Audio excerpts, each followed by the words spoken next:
pemirsa kembali hadir di Unmute Saatnya Bicara.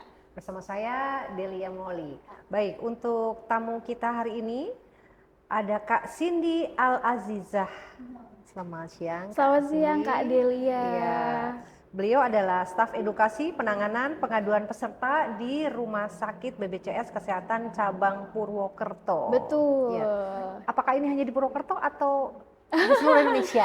Di seluruh Indonesia sebenarnya ya? ya Kak Delia. Jadi untuk petugas staf penanganan pengaduan di rumah sakit ini, kebetulan saya itu bertugas di Kabupaten Cilacap. Ke rumah sakit di Cilacap itu kan ada 11 rumah sakit ya Kak Delia. Jadi di kami itu ada 2 staf penanganan pengaduan yang tersebar di 11 rumah sakit. Seperti itu. Berarti seluruh Kabupaten Cilacap ya, di kecamatan-kecamatan? Kabupaten Cilacap, jadi kan ada 11 rumah sakit yang bekerja sama dengan kami, seperti itu. Okay. Ngantornya berarti di Cilacap? Ngantornya kebetulan di Cilacap, boleh main silahkan. Saat ini hampir seluruh masyarakat Indonesia itu memanfaatkan yang namanya program JKN betul, ya, yang dikelola oleh BPJS Kesehatan. Nah ini apa upaya BPJS Kesehatan jika ada masyarakat peserta BPJS atau peserta JKN ini mengalami kendala pada saat berobat di rumah sakit? Oke. Sebagai upaya BPJS Kesehatan, Kak Delia, jadi kami itu meningkatkan kualitas pelayanan ini dengan memberikan BPJS 1 atau BPJS siap membantu, seperti itu. Jadi apa sih sebenarnya BPJS 1?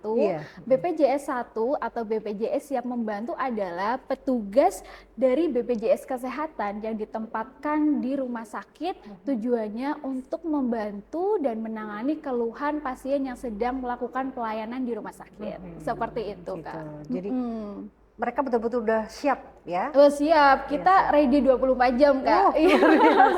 Sebenarnya kita kan jam kerjanya ya ada jam kerjanya ya Kak. Cuma yang namanya orang sakit kan kita nggak tahu waktunya kapan Kak. Pernah saya ditelepon jam 11 malam, jam 10, jam 8, bahkan dini hari kita harus siap ya Kak. Karena kan kita nggak tahu kondisi pasien seperti apa. Jadi untuk petugas BPJS 1 sesuai dengan BPJS siap membantu, seperti itu. Itu yang dikeluhkan apa tuh biasanya? Terutama keluhan terkait dengan pelayanan ya, kebanyakan itu pelayanan di rumah sakit atau kepesertaannya BPJS-nya, JKN-nya itu mati, atau misalkan dari peserta kan lupa ya, lupa membayarkan iuran atau ada kendala terkait identitas yang kurang lengkap atau apa. Jadi pasien itu sering komunikasi ke kami kayak gitu, keluhannya seperti itu. Mereka langsung komunikasi melalui WhatsApp atau di web atau gimana? Kebetulan kami itu sudah tersebar ya Kak, misal dari masyarakat atau kita menyebutnya Sobat JKN Kak. Iya, jadi untuk Sobat JKN yang membutuhkan kami, petugas BPJS 1 itu sudah tersebar poster Kak. Jadi ada poster di beberapa titik yang ramai ya Kak, di rumah sakit seperti di pendaftaran, pelayanan rawat jalan, rawat inap, farmasi. Itu ada posternya Kak, di situ ada poster dari petugas BPJS Kesehatan dan ada fotonya dari petugas rumah sakit. Jadi dibandingin tuh Kak, 2 fotonya kayak gitu. Ada foto, nama, ada nomor teleponnya, seperti itu Kak. Jadi memang di situ sesuai dengan kebutuhan pasien, kendalanya seperti apa. Kalau memang pasien membutuhkan pelayanan dari rumah sakit, langsung menghubungi petugas rumah sakitnya. Berarti tapi kalau dijawab langsung, bukan mesin gitu.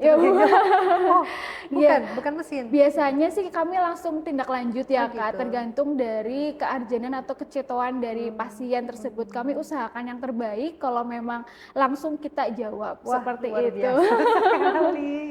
Langsung jawab, kan biasanya memang kadang-kadang langsung bot ya yang Iya, jawab ya. betul Kak. Nah itu contoh waktu jam 11 malam itu apa tuh yang Pak Mas Andi? Sebenarnya kalau jam 11 malam itu karena kan setiap kondisi pasien atau keluarga pasien itu tidak stabil atau tidak sesehat kita ya Kak ya, karena kan mereka kondisinya panik, Mhm. sakit Iya. atau sedang gawat darurat kayak gitu. Jadi waktu itu saya pernah ditelepon terkait dengan ketersediaan kamar rawat Oh, inap yang ada iya. di rumah sakit. Apakah Mhm. tersedia atau Mhm. tidak seperti itu, Kak. Heeh. Jadi gimana Mbak, ini ada pasien mau dirujuk atau Mhm. saya bawa ke IGD, apakah ada kamar yang Mhm. tersedia? Mhm. Kami konfirmasi ke petugas Oh, rumah oke. sakit, Mhm. apakah ada yang tersedia atau enggak. Iya. Itu tapi lebih mudahnya kita ada yang menggunakan aplikasi mobil JKN.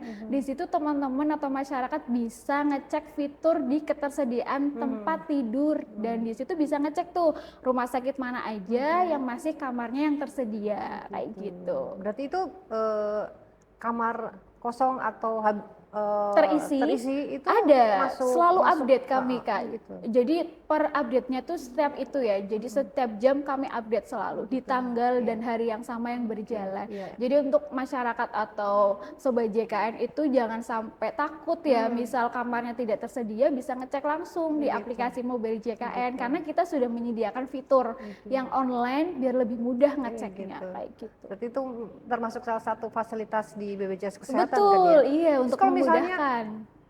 Kak, ini aku mau pindah dari kelas 1 ke kelas 5 misalnya. Kelas 5 kelas baru ya Kak ya. Misalnya gitu. Oke, It jadi untuk ini kasusnya untuk pasien rawat inap pasien ya? ya. Iya. Jadi untuk pasien yang rawat inap ini kan kami cek dulu ya Kak ya secara administrasi apakah kelas tersebut bisa naik kelas atau Mhm. tidak. Mhm. Karena di kami untuk kelas 3 ini tidak bisa untuk naik kelas seperti itu. Mhm. Jadi sesuai dengan hak kelasnya masing-masing. Tapi untuk masyarakat atau sobat JKN yang memiliki kelas 2 atau kelas 1 itu bisa naik tingkatan ke kelas satu di atasnya. Misal kelas 2 naik ke VIP bisa, kelas 2 ke kelas 1 juga bisa, seperti itu. Itu kan ketika rawat jalan ya. Nah, kalau Rawat misal inap Kak. oh iya rawat Iya, inap. jadi Gimana? untuk perbedaan kelas Iya. di kami itu ketika rawat jalan tidak ada perbedaan ya Kak, Mhm. semuanya sama. Mhm. Tidak ada perbedaan di kelas 1, 2, 3. Bedanya hanya di rawat inap. Oh gitu. Bedanya apa? Adalah tempat tidur atau ranjang bed di kamar tersebut, kayak gitu. Nah, Jadi untuk rawat jalan kelas 1, 2, 3 tidak ada perbedaan atau tidak ada diskriminasi. kalau misalnya sedang sehat nih, Nggih, mau pindah apa namanya? Pindah kelas gitu. pindah kelas, Iya, bisa gitu ya. bisa. Kami cek dulu secara administrasi, apakah peserta tersebut sebelumnya sudah update kelas atau belum. Kalau memang di bulan sebelumnya dari peserta tersebut sudah pindah kelas, otomatis bisanya 1 tahun kemudian Kak, kayak gitu. Jadi untuk perubahan kelas selanjutnya adalah 1 tahun kemudian. Tapi kalau peserta tersebut belum melakukan pindah kelas, naik kelas atau turun kelas, itu bisa langsung diupdate kelasnya, seperti itu. Bagaimana masyarakat bisa mengetahui BPJS 1 di rumah sakit? Nah itu yang tadi saya jelaskan Iya, lagi tadi ya. Kak, ada poster Poster ya. ya. Jadi kita itu ada foto petugas dari BPJS Kesehatan dan foto petugas dari rumah sakit yang tersebar di seluruh ruangan yang ada di rumah sakit. Ada di titik-titik yang ramai yang biasa banyak pasien ya Kak ya, di pendaftaran, rawat jalan, farmasi, rawat inap seperti itu. Dan kami biasanya BPJS 1 ini mempunyai identitas Kak. Kami pakai rompi biasanya warna hijau kayak gitu. Jadi untuk memudahkan pasien menemukan kami selaku petugas BPJS Kesehatan yang berada di rumah sakit. Khusus rompinya khusus warna Oh hijau. iya, rompinya khusus warna hijau. Iya. Pengalaman-pengalaman lain apa nih? Mungkin selain tadi oh bukan di telepon dia, WhatsApp ya, hanya WhatsApp. Ada sih telepon, kita soalnya kan kita punya nomor WhatsApp Oh, gitu. khusus ya untuk menerima pasien kayak gitu. Jadi telepon, WA, seluler, iya. Iya. Apa nih maksudnya pengalamannya selama ini apa keseruannya atau mungkin yang bikin sebel mungkin ya manusiawi kan ya atau ya sebatas melayani itu seperti apa atau apa saja? Jadi saya sebagai petugas BPJS 1 itu sangat membantu pasien ya. Jadi kayak kita tahu bahwa setiap pasien atau setiap keluarga itu kan ketika sakit dengan kondisi yang panik, gawat, atau mereka tidak kenal kayak gitu loh Kak. Jadi hadirnya kami itu untuk membantu keluarga pasien agar lebih tenang lagi dengan kami mengedukasinya lebih bahasa yang lebih sederhana, lebih pelan-pelan menjelaskannya kayak gitu. Karena itu kan kekhawatiran dari keluarga pasien ya Kak ya, belum terlaksana gitu di rumah sakit. Jadi kami pastikan untuk penjaminan atau layanan di rumah sakit ya sesuai yang diharapkan oleh pasien kayak gitu. Gitu sih Kak. Iya, berarti memang luar biasa untuk kesabarannya ya kan, kemudian untuk ketelatenannya. Ada nggak masa-masa di mana saat, duh ini orang kok rewel banget gitu? Aduh sering ya Kak Iya. ya, karena justru untuk dari petugas BPJS 1 itu siap untuk mengatur mood ya, Iya. terutama ya suasana. Jadi kita nggak bisa tuh pagi udah bad mood, itu kan menularkan energi ke teman-teman yang Iya. sekantor juga Iya, ya. betul, Jadi betul. kami bisa menyesuaikan mood kita kayak gitu. Kita calling down-nya tuh gimana kayak gitu, karena peserta yang membutuhkan kita adalah peserta-peserta yang di luar kendali kita gitu loh Kak, kayak gitu sih Kak. Luar biasa ya.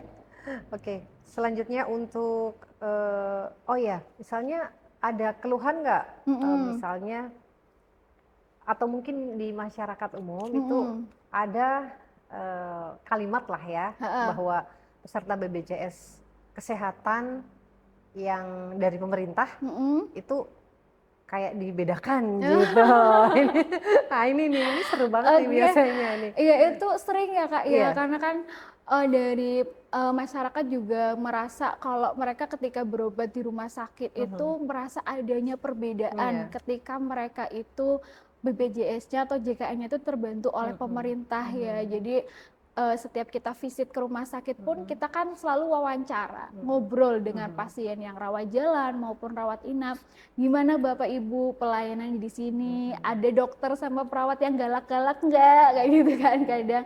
Atau ada pelayanan yang lebih ada kendala nggak? Seperti itu. Jadi iya Mbak, kadang di sini ada dibedakan atau mungkin adanya diskriminasi seperti itu. Tapi kan kita langsung tindak lanjut ke rumah sakit untuk menelusur apakah betul atau hanya perasaan dari peserta pasien seperti itu Kak. Jadi kadang memang kita posisinya harus di tengah-tengah ya Kak. Jadi kita nggak boleh tuh terlalu berat di peserta, nggak juga terlalu berat di fasilitas kesehatannya kayak gitu. Kalau memang seperti itu kan kita telusur dulu Kak, mana nih yang sebenarnya yang terjadi kayak gitu sih Kak. Oke.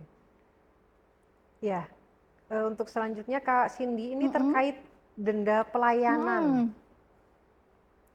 Denda pelayanan. Oke, untuk denda pelayanan ini yaitu sanksi yang diterima peserta JKN karena keterlambatan pembayaran.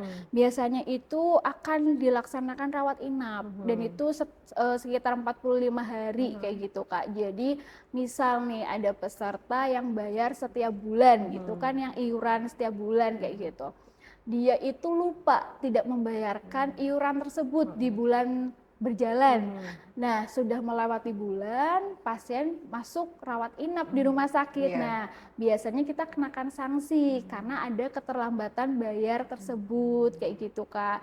Jadi kan ada yang panik tuh, karena kan muncul di tulisan aplikasi di mobil JKN, loh kok denda, kayak gitu. Jadi kami edukasi lebih ulang lagi, kami edukasi pelan-pelan karena Ibu terlewati pembayarannya tidak secara rutin kayak gitu. Untuk tidak terkena denda kembali, monggo Ibu silakan pembayarannya secara rutin setiap bulan, maksimal di tanggal 10 setiap bulan berjalan kayak gitu Kak. Jadi kita tuh ada inovasi ya Kak terkait dengan pembayaran itu. Misal ada yang sering kelewatan kayak gitu, kita menggunakan auto debit itu Kak. Jadi ketika teman-teman itu membayarkan atau mendaftarkan lewat auto debit, pasti kartu JKN-nya akan aktif terus kayak gitu. Gitu ya. Iya, ada pemberitahuan gitu ya. Ada Kak, ada tulisan kayak gitu loh Kak. Kalau denda itu akan berlaku dari tanggal sekian sampai tanggal sekian. Itu 45 hari seperti itu Kak. Untuk jumlahnya disesuaikan dengan Nah, apa? jumlahnya itu disesuaikan dengan jumlah tunggakan dan itu diagnosa dari pasien seperti itu Kak. Jadi setiap peserta itu berbeda-beda. Seperti itu. Berbeda-beda, jadi jangan samakan. Biasanya kan ada informasi kemarin aku segini gitu, Nah, itu ya kan? beda-beda. Iya, Aku kemarin ternyata segini kok kamu segitu. Nah, itu yang bikin ricuh mm-mm. di masyarakat kan kadang-kadang ya. Padahal kan sakitnya beda-beda ya, Iya, Kak. Itu oke. berdasarkan diagnosa masing-masing Oke, peserta, kayak gitu. ingat berbeda-beda. Tetap satu juga ya. Untuk denda pelayanan ini seperti apa dendanya? Ini tadi. Dendanya yang tadi Kak, jadi Oh ya. tunggakan kayak gitu. Jadi nanti kan berdasarkan dihitung diagnosa pasien, tunggakan setiap bulannya dan lain-lain. Karena setiap pasien kan berbeda-beda tunggakannya. Kayak gitu sih Kak. Oke. Jadi kalau dari kami itu menyarankan misal peserta PPBU mendaftarkannya auto debit ya Kak, biar nggak terlewat bulannya, jadi nggak kena denda. Oh Kalau gitu misal ya. rawat inap, karena kita nggak akan pernah tahu ya Kak, Iya, kayak gitu sih. betul. Ya. Nah, untuk cara pembayarannya, nah Mm-mm. ini apa nih yang bisa digunakan untuk membayar iuran Jadi untuk JKN ini? kanal-kanal ya Kak ya, Iya. pembayaran iuran JKN itu kita sudah bekerja sama dengan berbagai macam kanal, terutama bank ya Kak, kita udah bekerja sama dengan bank negeri, swasta, BUMD, lalu ada e-commerce ya Kak, bisa tuh bayar lewat GoPay, ShopeePay, Tokopedia, kayak gitu, Shopee, Tokopedia, kayak gitu. Terus kalau yang secara langsung itu bisa lewat kantor pos, Alfamart, Indomart, itu udah kita sudah bekerja sama dengan Wah, berbagai sudah banyak kanal dipermudah pembayaran. sekali. Jadi jangan ada jangan alasan untuk tidak bisa Iya, jangan bayar ada ya, oh ya. alasan kalau belum membayarkan Iya. JKN seperti itu. Ke warung aja bisa beli apa snack apa gitu sekalian Masa bayar. bayar JKN lupa kayak gitu ya. Iya, jadi itu ya. Nah, untuk iuran peserta JKN Mm-mm. untuk segmen peserta mandiri Mm-mm. seperti apa nih? Kalau untuk segmen peserta mandiri ya Kak, itu kelas 1 sebesar 150.000 setiap orang dan dibayarkan setiap bulan. Untuk kelas 2-nya adalah 100.000 dan kelas 3-nya adalah 35.000. Seperti itu wajib dibayarkan setiap bulan. Ya. Per orang 150.000. Ini hanya untuk satu orang ya? Kelas 1, Oh, betul. kelas 1 untuk Misal satu orang. kelas 2 ya Kak, kelas 2 ini kan 100.000. Satu kakak ini terdaftar PBPU atau yang mandiri setiap bulan. Satu kakak ada 3 anggota keluarga, berarti 100.000 kali 3, yaitu 300.000 yang wajib dibayarkan setiap bulan, kayak gitu. Berarti banyak ya? Jadinya banyak. Oke, sekarang ini peserta JKN tidak perlu lagi bingung ya untuk mencari informasi tentang BPJS Kesehatan di rumah sakit, karena memang sudah ada petugasnya gitu, dan petugas ini sudah betul-betul siap membantu. Nah, selain BPJS 1, apakah ada akses lain peserta jika memiliki kendala atau ingin melakukan pengaduan? Pengaduan, baik. Jadi untuk Sobat JKN atau teman-teman masyarakat ya, kalau ingin memberikan keluhan, tapi malu, kadang kan banyak ya Kak, peserta JKN itu takut untuk mengeluarkan atau memberikan keluhan, itu bisa secara online Kak, jadi nggak perlu datang-datang offline ke kantor BPJS, itu lewat aplikasi mobil JKN. Di situ ada fitur pengaduannya. Yang kedua itu ada yang namanya Care Center 165, itu langsung telepon aja Kak, 24 jam. Seperti itu. Lalu yang ketiga ada QR code atau poros, itu jadi kayak barcode gitu Kak, tersebar di seluruh vaskes. Misal mau keluhan tinggal scan aja, bisa menuliskan apa yang dirasakan keluhan oleh peserta JKN, kayak gitu. Itu biasanya langsung ditangani atau? Nah, itu biasanya eskalasi ya Kak, jadi kita telusur dulu, kita pembagian dulu ke bagian yang terkait, kayak gitu. Jadi jangan juga bisa keluhannya ke BPJS 1, iya gitu bisa ya? langsung, kayak Berarti gitu. memang satu, masyarakat juga harus pengertian juga dong. Betul. Petugasnya juga sangat sudah sedemikian rupa untuk membantu gitu ya, udah siap sedia gitu. Baik, ini mudah-mudahan Oh, ya mungkin bisa disampaikan tadi untuk call center kayak nomor WhatsApp-nya mungkin Oh bisa iya, disampaikan ya. ada WhatsApp Pandawa ya Kak ya di 08118 165 165, di care center yang 24 jamnya itu 165. Hanya 3 huruf aja, 165, langsung Oh telepon gitu kayak ya, gitu. oke. Kemudian Iya. untuk yang mobile JKN berarti harus mendownload ya Oh, kalau untuk Mobile JKN aplikasi Kak, jadi aplikasi. bisa di-download di Play Store atau App Store, seperti itu. Oke, ini mudah-mudahan memberikan pencerahan juga untuk masyarakat bahwa di rumah sakit itu sudah tersedia petugas yang siap membantu. Betul. Dan Kak Cindy ini adalah salah satunya. Mungkin statement akhir? Oke, dengan semangat melayani peserta, BPJS Kesehatan itu terus berupaya memberikan layanan yang paling terbaik ya Kak untuk peserta JKN. Orang sehat membantu orang yang sakit, karena dengan BPJS Kesehatan, dengan gotong royong semua tertolong. Oke, dengan gotong royong semua tertolong.